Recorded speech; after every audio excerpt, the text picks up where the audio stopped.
Welcome back, everybody. This is Eric here with Iraq Veteran 8888. Today we've got a very special video for you. My friend Dudley here from NAGR came out and brought an MP-40.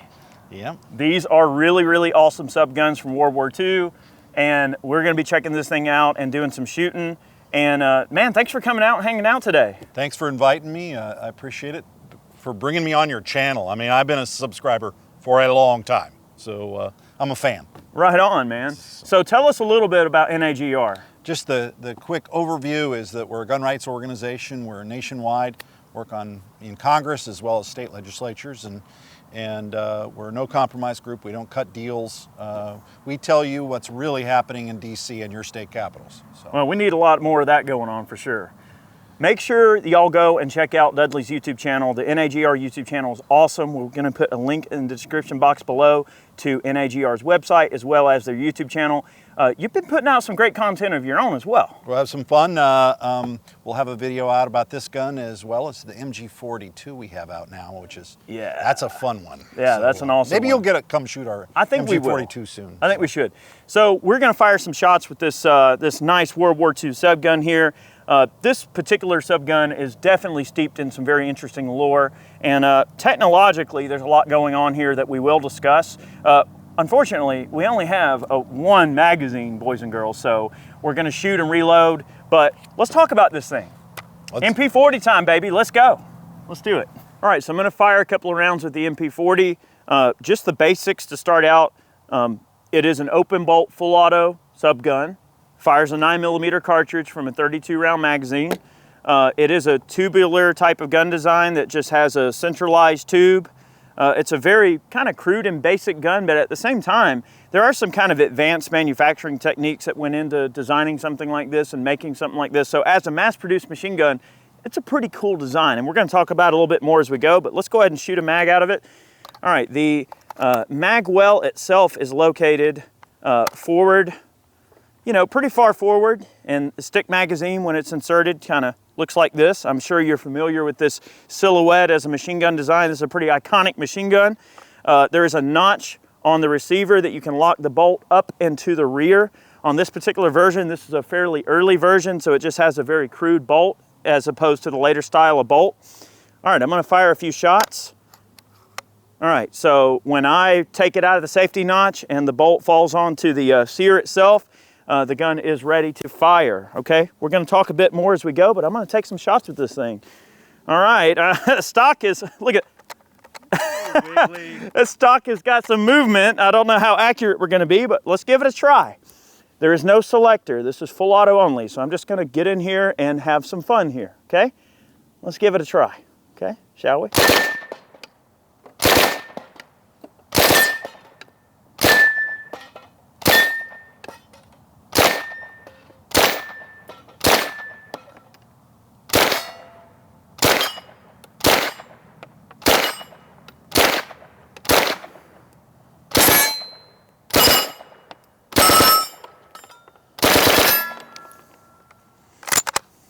Okay, well, first observation, right out the gate, no recoil, okay, no recoil, so very, very easy to control on the recoil forces.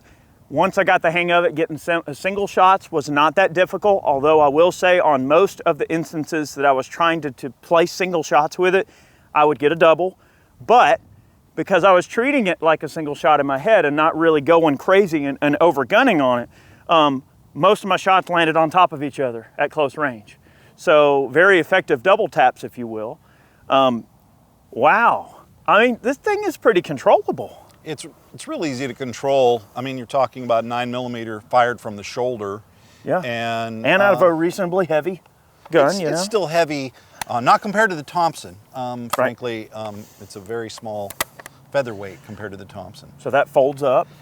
That is so cool. Yeah, the folding stock was unique, and of course it was made for tight quarters, right? Yeah. So you can totally shoot this with the stock folded, no problem. Easily. That keeps it nice and lightweight and small and compact.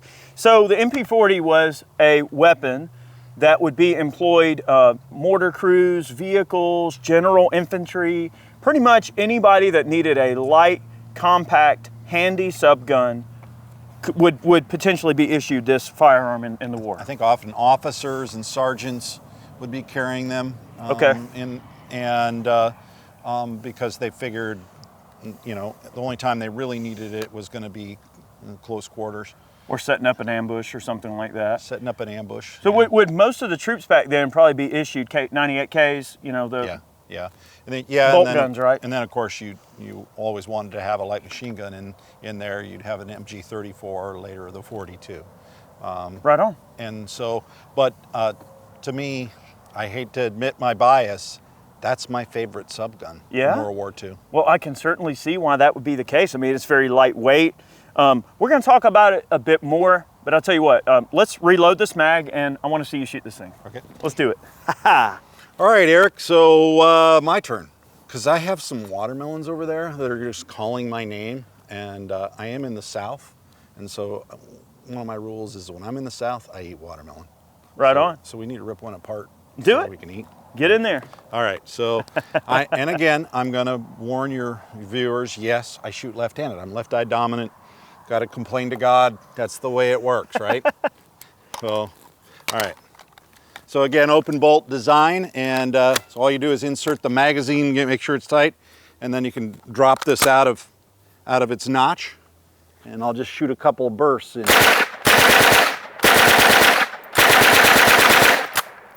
Woo! Yeah. And wow. And the weird part is when it's done, it actually locks. The bolt goes forward and stays forward like an open bolt design. And so I lock this back. Now the way you can tell this is what we would call an early model is it still has,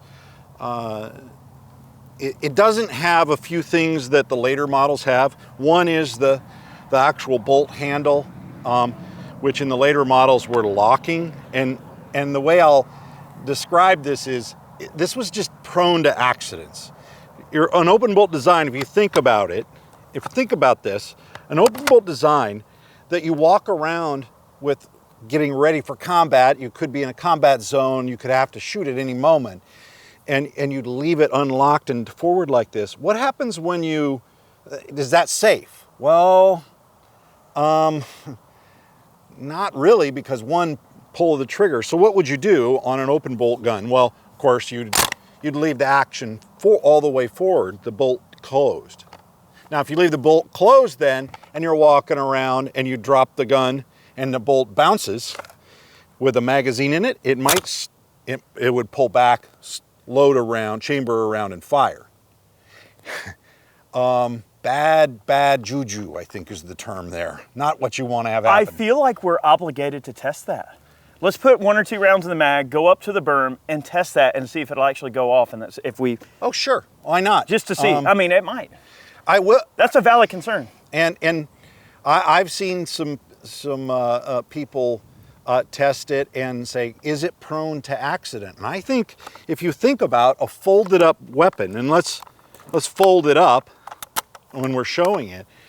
Well, this weapon is pretty small, and so you're getting in and out of a vehicle, a tank, a half-track, Ogstrot, any one of the many thousands of versions of armored vehicles that the Germans ran. It'd be pretty easy to go like that, wouldn't it? And it wouldn't. The bolt does not have to travel very far to still pick a round up off the magazine, and it still has enough inertia and strength to possibly discharge. It has to move that far. I think we should test it. I think we're testing. I want to see if it works. We are going to test it. Let's test it. Okay. Let's do it. Let's do it. I want to see. Now I know for it to catch, it basically has to move to about the center of the rear sight. So what I'm going to do is I'm just going to point this down at the ground, and with the bolt closed, I'm going to pull the bolt back to about where I think it, right before it's going to click, and we'll see if it discharges. Okay? And we're just going to shoot around down in the ground. Okay.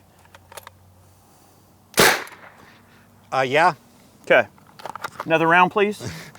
Now, if that happened in a armored personnel carrier, in any number of metal vehicles, all right. It's playing ping pong. Bolt's closed. 1 round in the magazine. Again, I'm going to pull back. This time, not as far. I'm going to pull back just this far. Wow. So you can see why that notch is there. You can see why the notch is there. You can also you can also see why they modified this weapon later. Now, all right, so we proved that point. We proved it. Mythbusters. Yeah. Well, that myth is real. So then you could look at the gun and you can see a couple other items that tell you that it's early. Later, they started making these out of with ribs in the stamped steel, made it a little stronger here.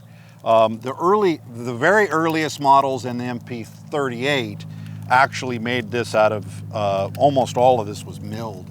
And so again, very expensive to make, difficult to make, slow. And the materials for all the milled parts were just a lot more difficult to come up with later in the war. Weren't the Germans some of the first to employ the use of like Bakelite and plastics in the use of mass production of machine guns?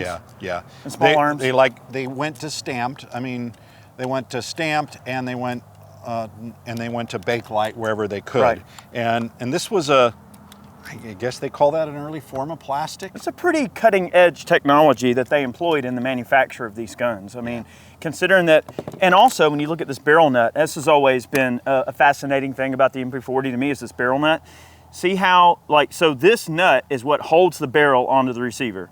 There's threads under here, right? So to break barrel and replace a barrel on this, all we're gonna do is just loosen this and that's it. An armorer can rebarrel this thing if they need to or disassemble it. And obviously for manufacturing and making it, that's a relatively easy thing to just put together. Yeah, I'm not sure what difference it would make to change a barrel out that had been shot. I mean, could you really hit at 100 yards very easily with this? Maybe we better check that. I mean, so far I'm very happy with the accuracy. It has some great accuracy potential. The other odd things, a lot of people think this is a bayonet. I mean, I have people that ask me, how do you fold the bayonet out? And it looks weird. It's actually used to rest on an armored vehicle's edge. Right. So that when you were firing, it didn't rattle back, and then the barrel drop below the edge of the metal. I always thought that the lack of some type of a forward handguard on this thing was kind of a weird detriment. But as you were discussing earlier, the tactic was to actually hold here, right? Yeah, it was and actually that was part of the.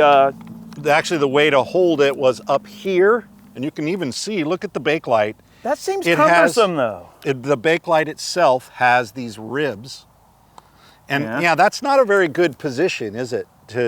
I actually hold it right here, and I think that's the more or by the mag well. Bring that thumb down.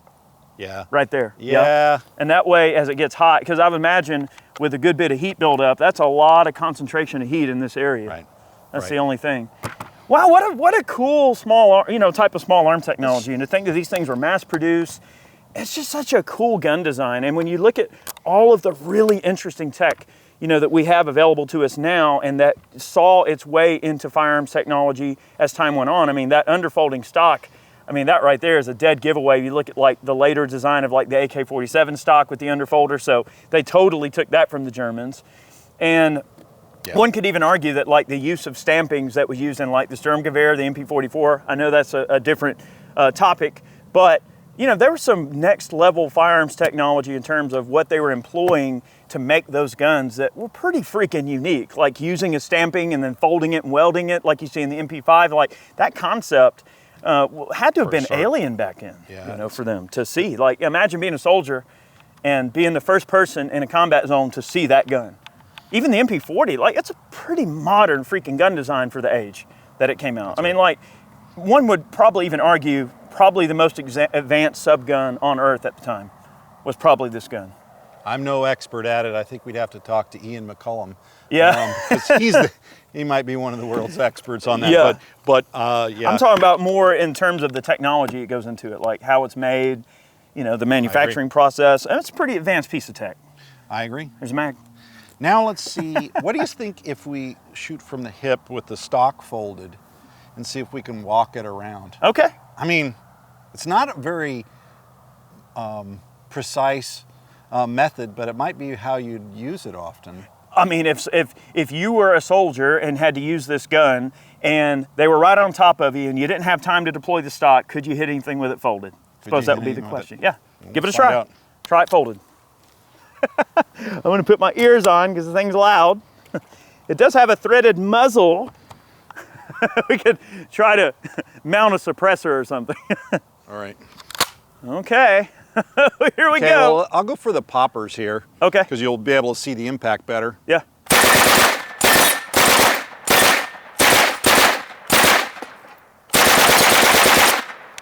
Yeah, I can see that. Probably would be the least preferable tactical situation to employ that particular firearm in. I'll tell you what, I'm gonna load this mag and I wanna try to take some more precise shots as well. And there's a few watermelons left I'd like to shoot there as well. All right, so we wound up figuring out that certainly what you said about that bolt dragging on a piece of clothing or a piece of gear is certainly a very real concern that they would have had in the war.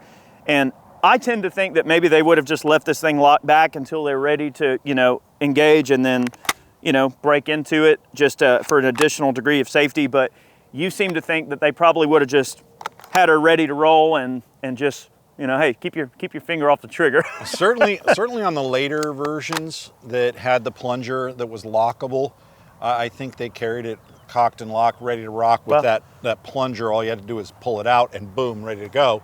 As you can see, that's not terribly natural to pull back and down. Yeah.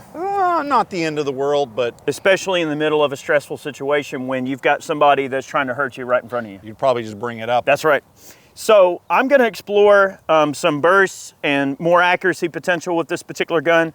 It is worth mentioning that you have a relatively crude but effective set of tangent sights, and there is actually an adjustable rear sight that gives you some extra elevation for those longer range shots.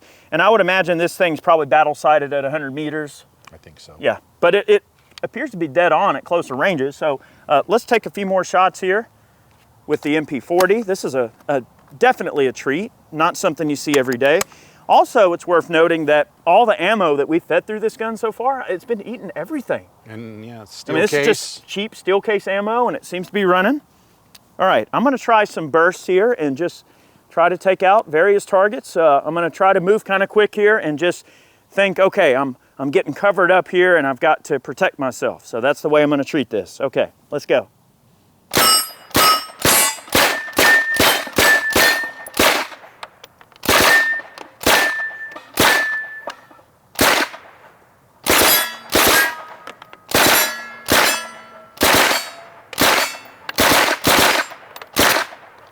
Okay, all right. I mean, look, if you can conserve your ammo and choose your targets carefully and really, sort of just apply be careful and make your shots count, I could certainly see where in a tight situation that could save your life, for sure. Wow, very controllable, not very light, heavy to carry around. So in comparison to the Thompson, which we shot in a previous video, if you want to see that video, make sure you check out our Thompson video we made with Dudley. And also, in the future on the NAGR channel, Dudley will have a comparison between the MP-40 and the Thompson dropping, so make sure you check that out.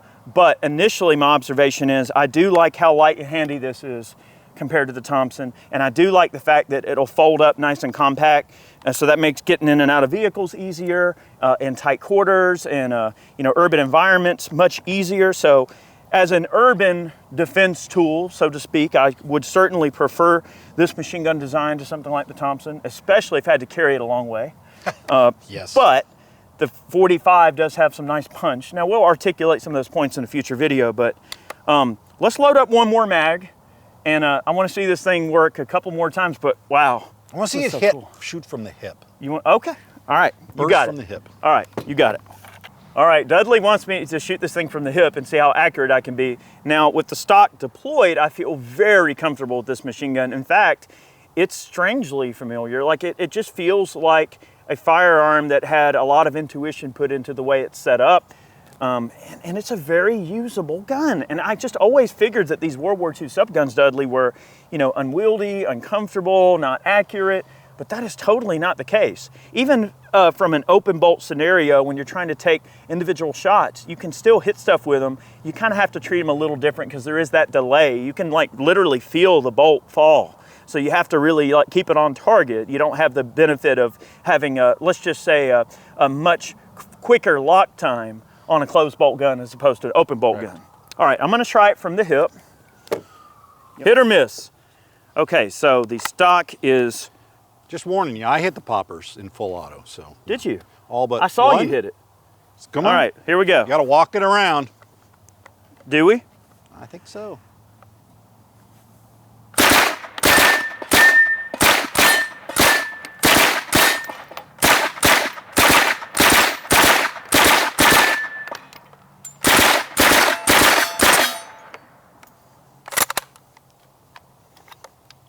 Yeah. You were saying? It's a good challenge, but... Look, it is a very controllable gun to shoot. Yeah. So because of the lack of recoil, it's totally something that you can kind of walk in. So I could see this being a very effective weapon. And man, I really appreciate you bringing this thing out for us to check out. It's such a cool piece of hardware, and it's not every day that we get to shoot classic guns like this. And it really does kind of put you in the mindset of what a soldier had to have been going through. I mean, think about, with all these modern guns that we have at our disposal, we tend to not think about what the OGs had to deal with back in the day. I mean, and to think that at one point this was the most advanced machine gun there was, but I could totally see where as a tool, this was viable. This is still viable with the right amount of training, the right mindset. A person could totally use this thing, no problem, and be effective with it. There are some negatives, and because I think we should talk about that. Flimsy stock. Yep. And I've never seen one that has a really solid stock. Maybe they exist, but I've never seen one. Well, to be fair, she's old. Been around the block. I mean, now fresh off the line, was it tighter? Maybe. The other concern is that I found even is the mag release. It's not very solid. And I've seen a lot of them and that they all seem to be kind of weak. There's not a good spot to really get it. It's not ambidextrous, obviously. Yeah. So you have to reach around the other side. And as we said, it would be nice if they had a forward stock, but nobody had a forward stock on something like that back then. So that was unheard of. I mean, to think that. So my guess is that that was a space gun when it came out. A lot of the way the FNP-90 was when it first came out was, what in the world is that? Well, think about when the Steyr came out. I mean, that's a pretty futuristic gun for when it came. It came out in the 70s, right? I mean, that's a pretty futuristic gun. Futuristic to this day, and it's got some shortcomings, but it's futuristic, and it's held up. And it's held up as a gun design. It's held up in military use. Yeah, it's been a solid gun. I actually have a scar on my forehead from a Steyr because I'm a lefty, but let's not talk about that right now. Yeah, you need the F90, the Lithgow ATRAX. I'll show you a video of that later. So we did a video on the Lithgow ATRAX rifle, which they unfortunately are not bringing those in the United States. They were planning on it, and the rep brought one out for us to do videos with. But that's an AUG variant type of thing that you can convert to left-hand function for left-handed shooters. Right. Anyway, back then, guys didn't really have a choice. It's like, well, this is your tool, and you're going to make use of it. Man, thanks so much for coming out today. You bet. Thank you, Eric. And guys, make sure y'all follow NAGR, their YouTube channel. Look, Dudley's doing a great job with their content. Not only the work that NAGR is doing in terms of their advocacy and fighting for your rights and as a gun rights organization, but at the core of what their YouTube channel is accomplishing, I think y'all are moving the needle on culture and explaining the importance of, cool tech and getting people interested in the Second Amendment. I think is really one of the cornerstones of what we struggle with, right? Like getting more people to really love what we do. And I think you're being a good ambassador in that regard, especially, if I may say, better than Wayne LaPierre. I mean, you didn't wear a suit out here at least, so. you didn't require it. So no. I did wear my Che Guevara shirt, so, just to troll some people. Oh, so. Yeah. Oh, the trolling is heavy in this one. Yeah. But check out the link below. Make sure you follow NAGR here on YouTube. They got some great content, and stay tuned for much more. We're going to have Dudley and talk about some more political stuff in some later videos. Thank you guys for watching. Hope you enjoyed this presentation, brief presentation on the MP-40. We'll see you soon. Many more videos on the way. Go over to Ballistic Ink and pick yourself up a snazzy new t-shirt. That's one way you can support the channel. And consider becoming an NAGR member. I'm sure that Dudley would appreciate having you amongst the ranks of advocates. And have a good one. Many more on the way. Thanks, Dudley. Thank you. Hell yeah. All right.